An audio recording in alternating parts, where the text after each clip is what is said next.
Bismillahirrahmanirrahim. Assalamualaikum warahmatullahi wabarakatuh.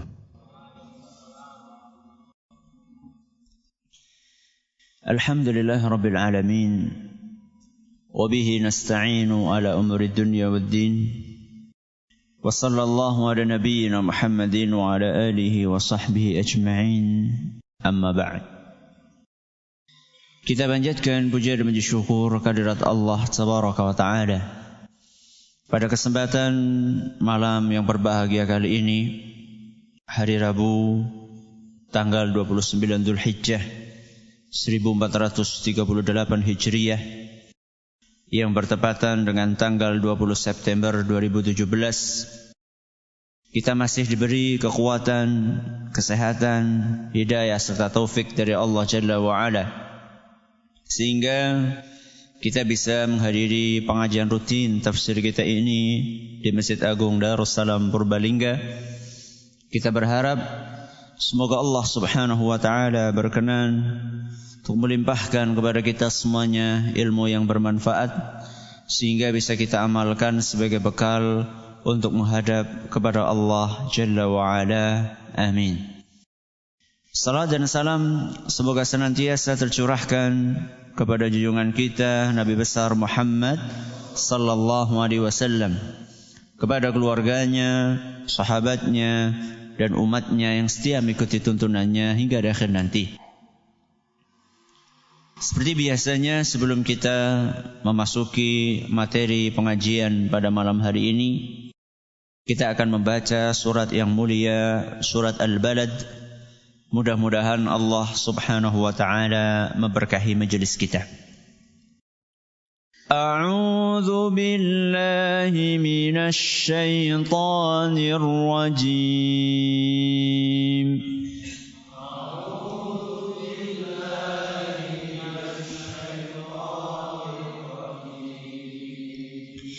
Bismillahirrahmanirrahim.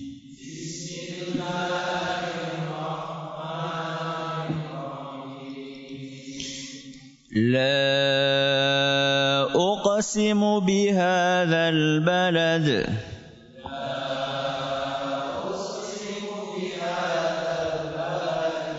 وأنت حل بهذا البلد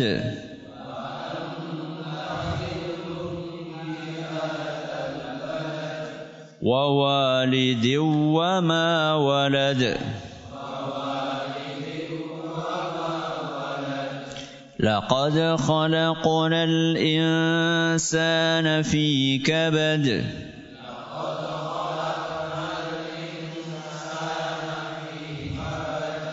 أيحسب أن لن يقدر عليه أحد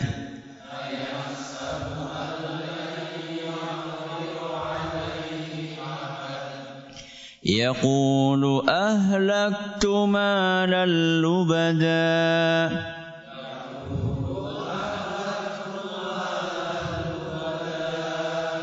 أيحسب أن لم يره أحد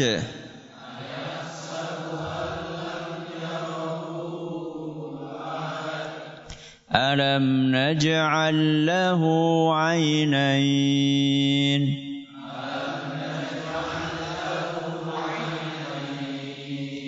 ولسانا وشفتين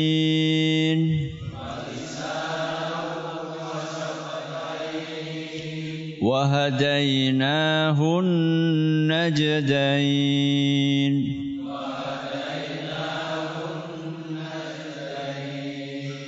فلاقتحم العقبة وما أدراك ما العقبة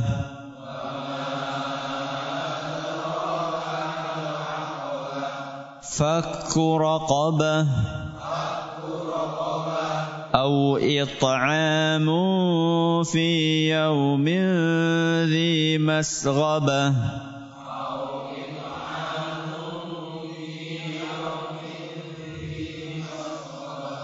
يتيما ذا مقربة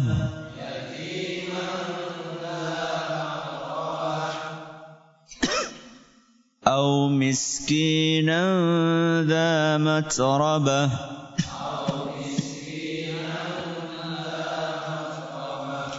ثم كان من الذين آمنوا وتواصوا بالصبر وتواصوا بالمرحمة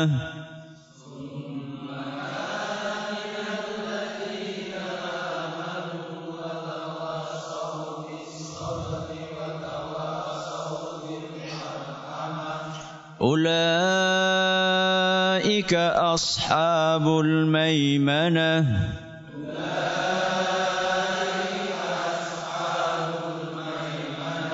والذين كفروا بآياتنا هم أصحاب المشأمة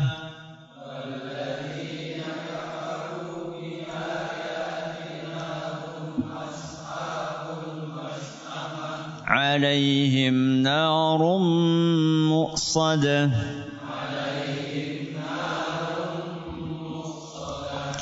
Para hadirin dan hadirat sekalian yang kami hormati dan juga segenap pendengar Radio Fika Insani 88.8 FM di Purbalingga dan sekitarnya, para pendengar Radio Bas FM di Salatiga dan sekitarnya, Radio Roja di Jakarta, di Bandung, di Lampung, di Berau, dimanapun Anda berada, radio kita di Cirebon dan sekitarnya, Radio Al-Hikmah di Banyuwangi dan sekitarnya, dan juga radio-radio dakwah lainnya yang ikut menyiarkan pengajian ini, serta para pemirsa Yufi TV dan Roja TV yang semoga senantiasa dirahmati oleh Allah Azza wa Jalla. Alhamdulillah, pada pertemuan terakhir kita telah sampai kepada pembahasan tafsir ayat yang ke-6. Apa bunyinya? Yaqulu ahlaktu malal lubada. Jadi bercerita tentang orang yang menghambur-hamburkan hartanya di jalan yang salah. Ayat sebelumnya, yaitu ayat yang kelima, apa bunyinya? Ayahsabu allai yaqdira alaihi ahad.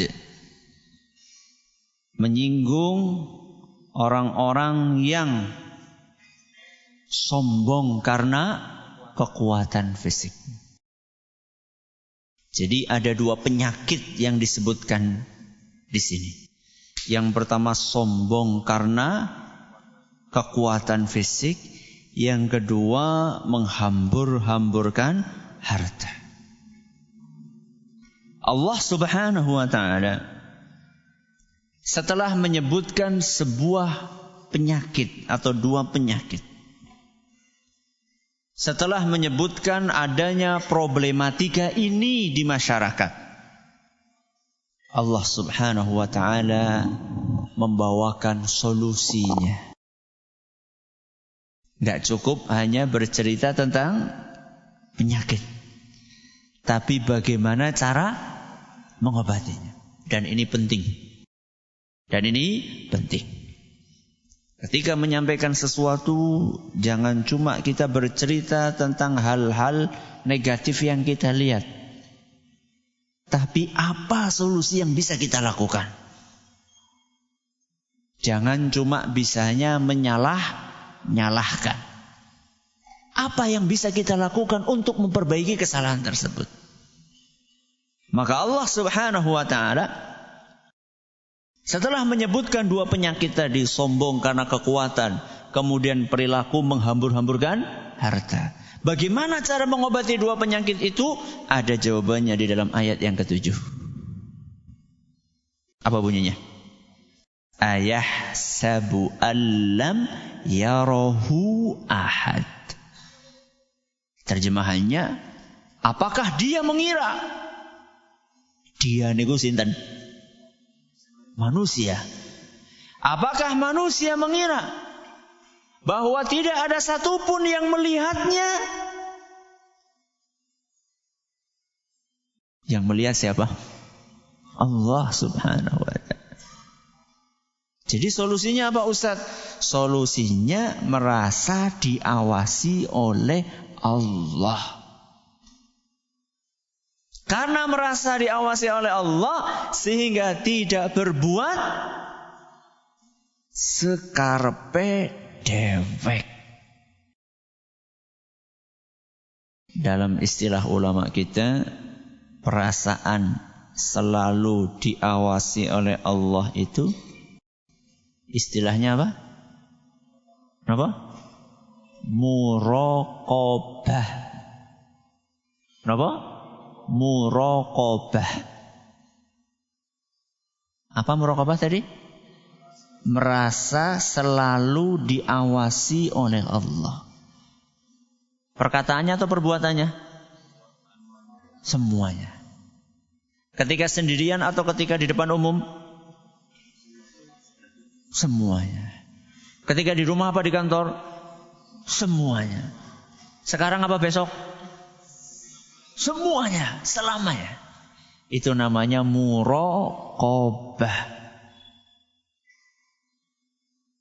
Dan kita di zaman ini, di zaman yang fitnah, ujian, godaan tersebar di mana-mana, kita sangat butuh yang namanya muraqabah. Kenapa kok korupsi nggak selesai-selesai? Padahal sudah ada lembaga khusus untuk memberantas korupsi. Karena takutnya bukan kepada Allah. Lembaga anti korupsi tersebut manusia. Betul? Betul atau tidak? Betul, isinya manusia. Manusia bisa ngantuk enggak? Bisa ngantuk enggak? Bukan cuma ngantuk, tidur. Ya. Manusia bisa lalai. Manusia bisa disuap. Bisa? Bisa. Kan bisa disadap Ustaz. Ya, nanti lama-lama ada alat untuk anti sadap. Allah subhanahu wa ta'ala selalu mengawasi kita. Baik ketika kita jadi pejabat, atau ketika kita jadi bapak rumah tangga, atau ketika kita jadi suami, Allah subhanahu wa ta'ala maha melihat kita. Apalagi di zaman kita ini, yang namanya maksiat itu gampang sekali untuk kita lakukan. Saya sampaikan dalam pengajian Senin pagi, ya, dalam pengajian Senin pagi. Kalau zaman dahulu orang pengen nonton film yang semi porno, itu harus pergi kemana? Gedung bioskop. Itu pun ada tulisan 17 tahun ke atas. Oh, berarti naik 17 tahun ke atas ora apa-apa itu ya. Dalam agama kita boleh enggak? Mau 71 tahun ke atas enggak boleh. Bukan 17. 71 tahun ke atas tetap enggak boleh. Ya. Artinya terbatas. Kalau sekarang bukan semi porno, sangat porno. Bukan semi lagi, sangat porno, nggak perlu ke bioskop. Cukup modal HP. Makanya banyak para istri yang mengeluhkan suaminya ini berubah. Rajin sholat dulu. Setia kepada pasangan dulu. perhatian kepada anak-anaknya dulu. Sekarang berubah. Sholat telat-telat. Suka marah-marah kepada anak. Gak perhatian lagi sama istrinya. Usut punya usut ternyata punya will. Wanita idaman lain. Di mana diawali itu? Dari sarana teknologi yang dia miliki. Awalnya cuma iseng, ketemu pertemanan di Facebook, kemudian disapa, ternyata merespon, terus terjalin, ternyata teman lama, cinta bersemi kembali. Akhirnya SMS-on, rusaklah rumah tangga. Ini semua bersumber dari kurangnya muraqabah.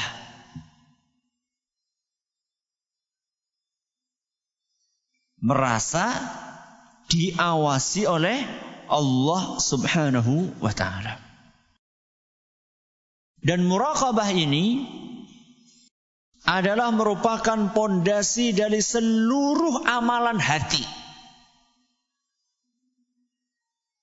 Muraqabah adalah merupakan pondasi seluruh amalan hati dan juga amalan lahir seorang hamba.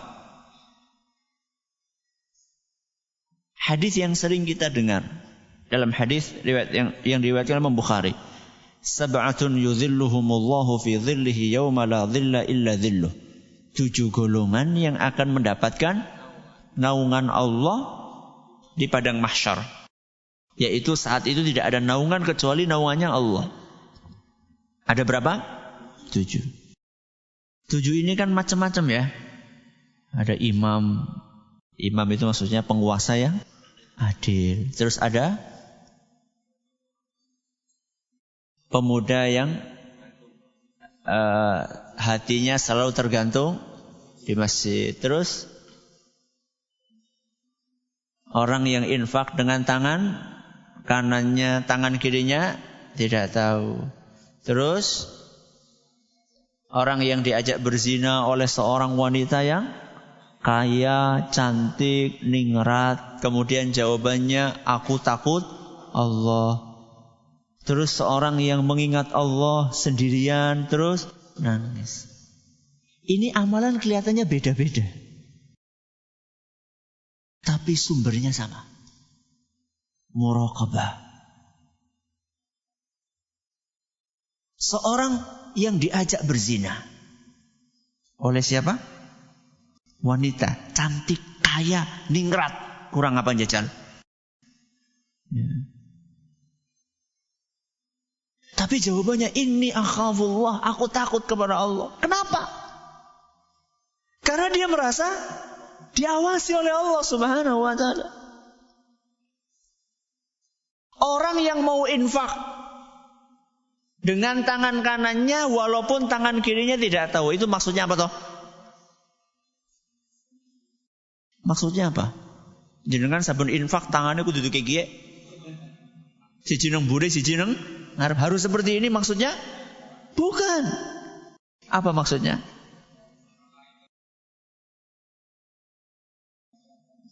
Manusia terdekat dengan dia tidak tahu.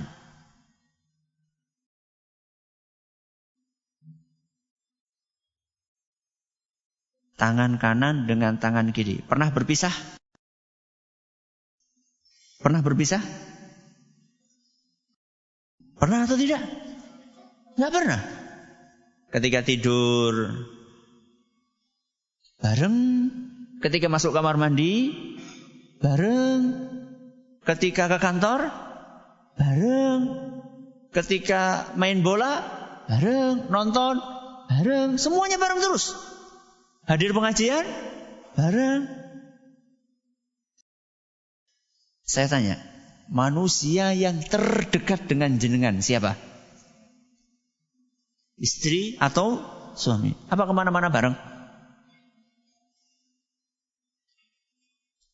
Oh, saya pasangan yang setia kemana-mana bareng. Temenan. Apa mau WC bareng? Bareng atau tidak? Tidak. Apa ke kantor bareng? Enggak, kantornya sendiri-sendiri atau ibunya di rumah. Ini menggambarkan kepada kita bahwa manusia yang infak ini sampai sesuatu yang terdekat dengan dia tidak tahu apa yang dia lakukan. Yaitu tangan apa? Kirinya. Sampai tidak tahu. Kenapa? Karena dia merasa sudah cukup dilihat sama Allah. Dan orang yang seperti ini, apa yang mendorong dia tidak tergerak hatinya untuk dilihat sama manusia saat berinfak? Saya tanya, jangan kalau infak ketahuan sama orang seneng apa sedih? Jujur. Seneng apa sedih? Seneng kan? Seneng. Memang itu sesuai dengan nafsu kita. Manusia itu senengnya dilihat sama orang. Ya. Dilem sama orang. Oh, saya lihat kemarin jenengan itu jalan-jalan di panti asuhan ya. Oh, kamu tahu aja. Kamu tahu dari mana sih? Ya. Iya, saya tahu dari teman saya. Lihat. Alhamdulillah, pada ngerti. Ya. Termasuk tadi orang yang ketiga yang mendapatkan naungan Allah adalah manusia yang mengingat Allah, berzikir di saat sendirian. Kemudian dia bisa meneteskan air mata. Kenapa? Kenapa Nabi SAW katakan ketika sendirian? Karena disitulah seorang hamba muraqabahnya itu teruji. Kalau nangis di depan umum, insya Allah ora pati angel. Ya, digawe-gawe bisa. Tapi kalau sendirian, digawe-gawe kepriwe? Apa sih gawe-gawe? Biasanya kalau orang nangis sendirian mengingat Allah, zikir, itu biasanya betul-betul tulus, murni, ikhlas karena Allah Subhanahu wa ta'ala. Bukan karena ingin dilihat sama orang lain.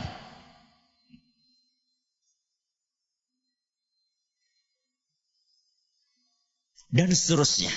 Ya.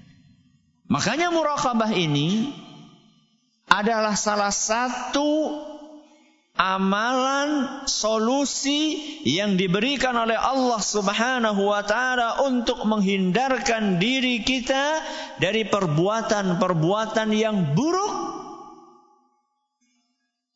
dan juga supaya kita bisa maksimal di dalam melakukan amalan-amalan kebaikan. Muraqabah itu kapan, Ustaz? Sebelum, ketika, sesudah.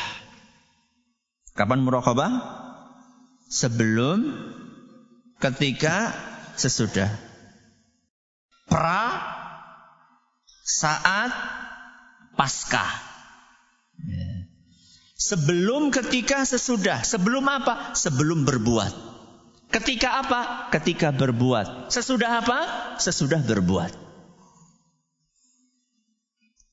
Sebelum berbuat, sebelum melakukan apapun, sebelum mengucapkan apapun, ingat Allah mengawasi kita. Sehingga ketika kita akan melakukan sesuatu, ini baik atau tidak.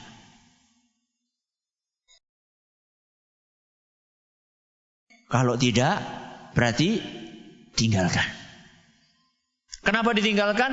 Karena Allah mengawasi kita. Oh, ternyata baik. Ternyata baik. Sedekah baik atau tidak? Baik. Sebelum bersedekah, awasi niat kita.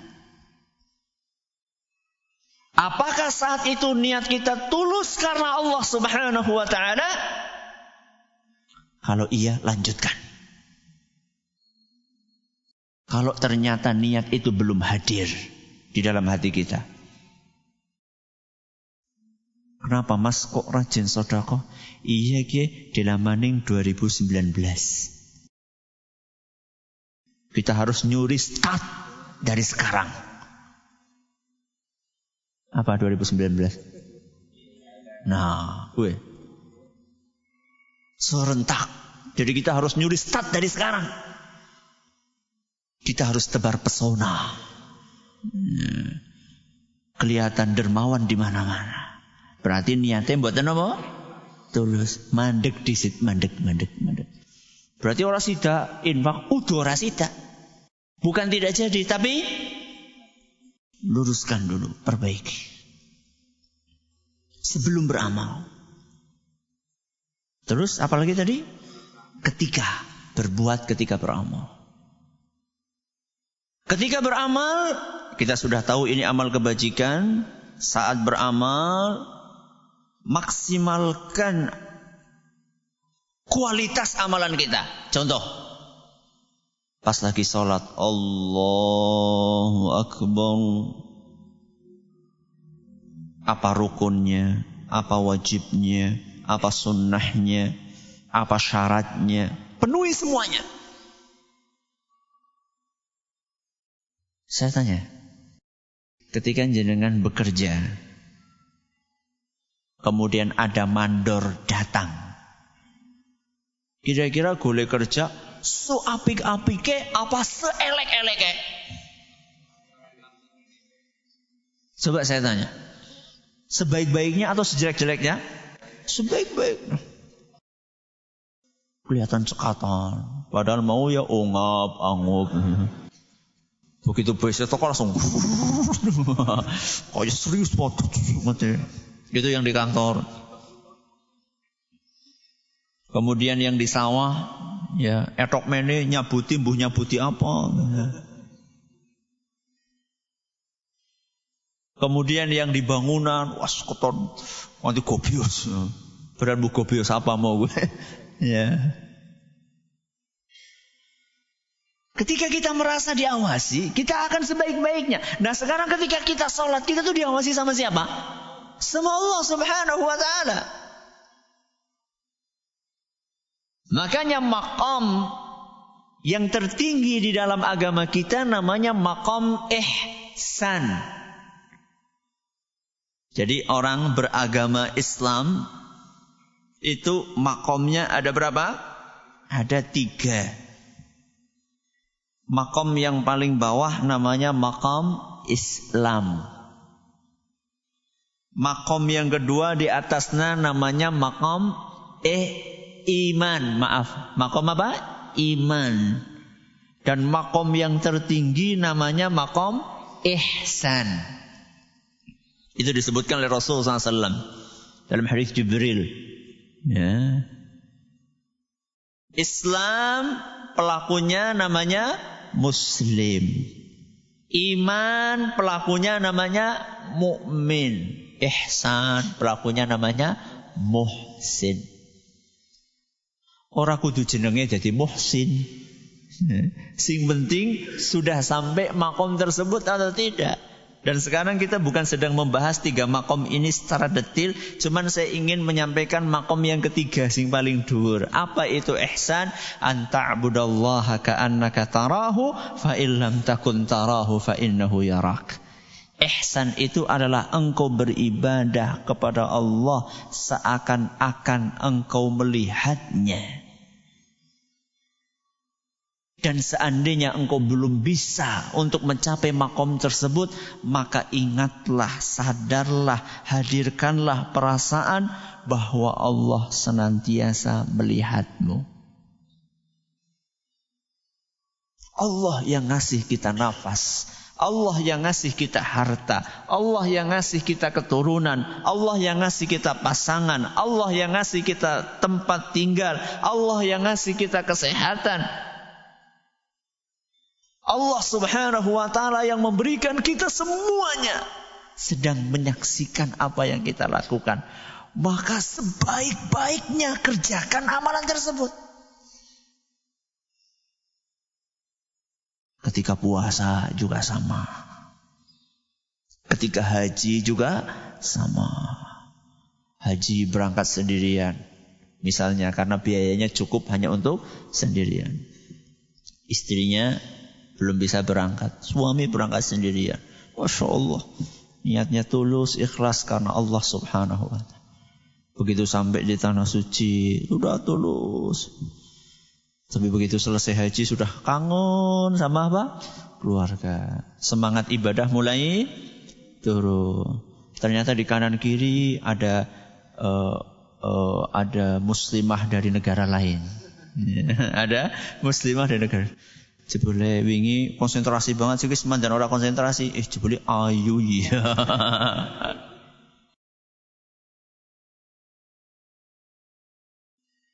Lah orang nasing jiwit nyong iki. Biasanya kalau sama istrinya matanya jelalatan langsung mas. Blirak-blirik. Kok ada istri kok muraqabah. Muraqabah. Sebelum, terus apa? Ketika, terus sesudah. Setelah. Setelah amal masih butuh muraqabah. Betul, masih butuh muraqabah. Karena setan berusaha merusak amalan kita sekalipun sudah selesai beramal. Sekalipun sudah selesai beramal, setan berusaha merusak amalan kita. Bagaimana? Dengan menumbuhkan perasaan-perasaan sombong, bangga, dan mau menginyong jan ya Allah tahajud ya rasanya nikmat banget. Padahal sudah dia rahasiakan. Sudah tidak ada orang yang tahu. Tapi nafsu untuk cerita-cerita itu terus mendorong dia.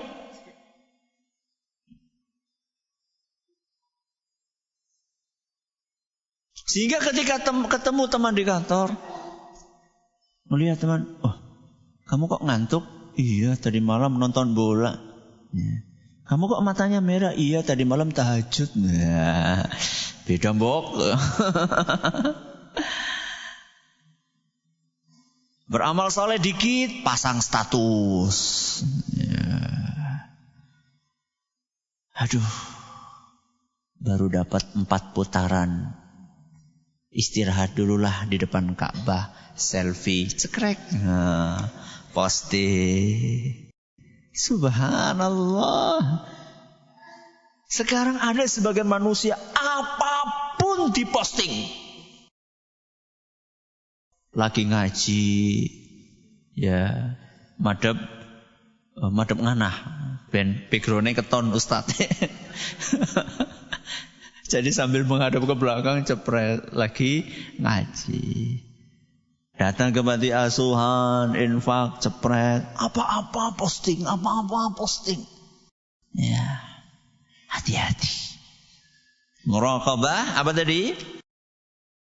Sebelum, ketika, sesudah. Ustaz, supaya bisa muraqabah itu bagaimana Ustaz? Salah satu caranya adalah memahami, merenungi, mempraktekkan konsekuensi dari Asmaul Husna. Apa?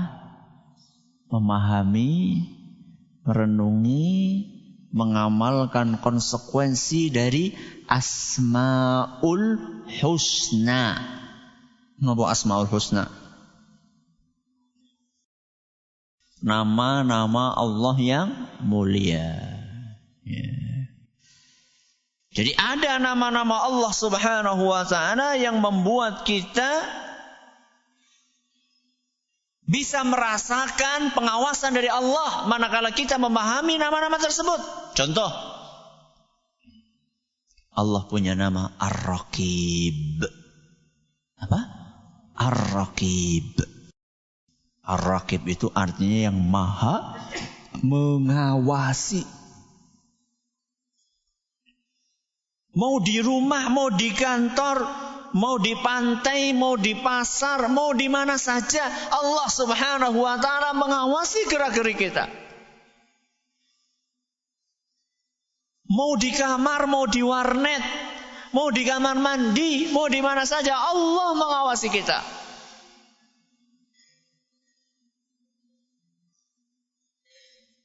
Aneh. Kita sebagai orang tua, ketika buka internet, ketika buka HP lewat internet atau lewat laptop atau lewat tab atau lewat alat-alat yang lainnya, kemudian ada anak-anak kita di samping kita, apa kita tega, berani, mau membuka sesuatu yang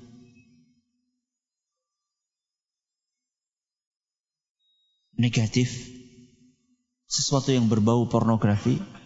Tega kita melakukan itu? Tidak. Malu kita sama siapa? Sama anak-anak kita. Tapi ketika kita sendirian, tidak ada anak-anak kita, kenapa kadang-kadang kita terjerumus kepada hal tersebut?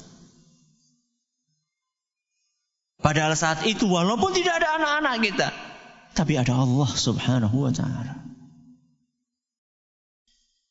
Sehingga ada seorang datang kepada ulama bernama Wuhaib Ibnul Warid rahimahullah ta'ala. Orang itu berkata kepada Wuhaib, Imam Wuhaib, "Idni, nasihatilah aku." Apa kata beliau?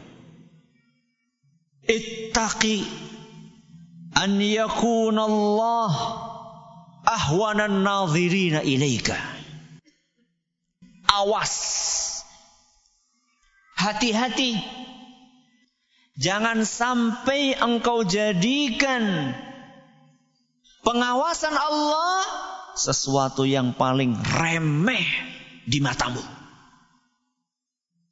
Awas, jangan sampai engkau jadikan pengawasan Allah sesuatu yang paling remeh di matamu. Apa maksudnya? Maksudnya kita menganggap pengawasan Allah sesuatu yang sangat remeh di bawah pengawasan orang-orang manusia biasa. Salah satunya anak-anak kita tadi. Anak kita bisa mencabut mata kita? Bisa mencabut penglihatan kita? Tidak bisa. Anak kita bisa mencabut pendengaran kita? Tidak bisa. Anak kita bisa membuat tubuh kita lumpuh? Tidak bisa. Yang bisa membuat itu semuanya adalah Allah Subhanahu wa ta'ala. Kenapa kita lebih takut kepada anak kita dibandingkan kepada Allah Subhanahu wa ta'ala? Sedangkan Allah Subhanahu wa ta'ala yang menguasai segala sesuatu. Itu Ar-Raqib. Allah juga punya Asmaul Husna yang lainnya, Al-Alim. Apa Al-Alim? Yang maha mengetahui. Wa'lamu annallaha ya'lamu ma fi anfusikum fahdharuh. Sadarilah bahwasannya Allah Subhanahu wa ta'ala mengetahui setiap apa yang kalian lakukan, maka takutlah kepada Allah. Ini dalam surat Al-Baqarah ayat 235. Allah juga punya nama As-Sami' Al-Basir. Apa As-Sami'? Maha mendengar. Al-Basir, maha melihat. Mau diawasi KPK, enggak diawasi KPK, Allah maha mengawasi, melihat setiap gerak-gerik kita. Mau disadap KPK, mau tidak disadap KPK, Allah maha mendengar setiap perkataan kita. Mau lewat HP, mau ketemu langsung, mau ketemunya di restoran, mau ketemunya di kuburan, Allah melihat apa yang kita lakukan. Sekarang kan orang kan takut, mau ketemu di kantor ada CCTV. Mau ketemu di restoran ternyata ada mata-mata. Terus ketemu bayi nang kuburan. Transaksi 10%-nya di mana? Di kuburan. Allah maha mendengar, Allah maha melihat. Ustaz, kalau kita sudah punya muraqabah, itu terus keuntungannya Ustaz. Kita akan patuh kepada Allah kapanpun dan dimanapun. Karena kita patuh kepada Allah kapanpun dan dimanapun, hati kita akan merasa tenang. Termasuk ketika kita melepaskan anak-anak kita. Sering orang tua ketika akan melepaskan anaknya kuliah di luar kota, was-was, takut. Wah, gimana nanti kalau anak saya terjerumus kepada pergaulan bebas? Bagaimana kalau anak saya tidak bisa mengatur waktunya? Bagaimana kalau anak saya tidak sholat? Itu seandainya dari awal anak kita dan diri kita tanamkan muraqabah. Dari kecil kita tanamkan muraqabah kepada anak kita. Ketika kita lepas anak kita cuma pesan, nak, Allah tahu. Walaupun abi, umi, bapak, ibu tidak tahu. Allah melihat, nak, walaupun abi, umi tidak melihat. Maka ayat yang ke-7 apa? Ayahsabu allam yarahu ahad. Mudah-mudahan kita bisa mempraktekkan ini dalam kehidupan keseharian kita. Terima kasih atas perhatiannya. Mohon atas segala kurangannya kita tutup dengan membaca subhanakallahumma wa bihamdika asyhadu an la ilaha illa anta astaghfiruka wa atubu ilaik. Assalamualaikum warahmatullahi wabarakatuh.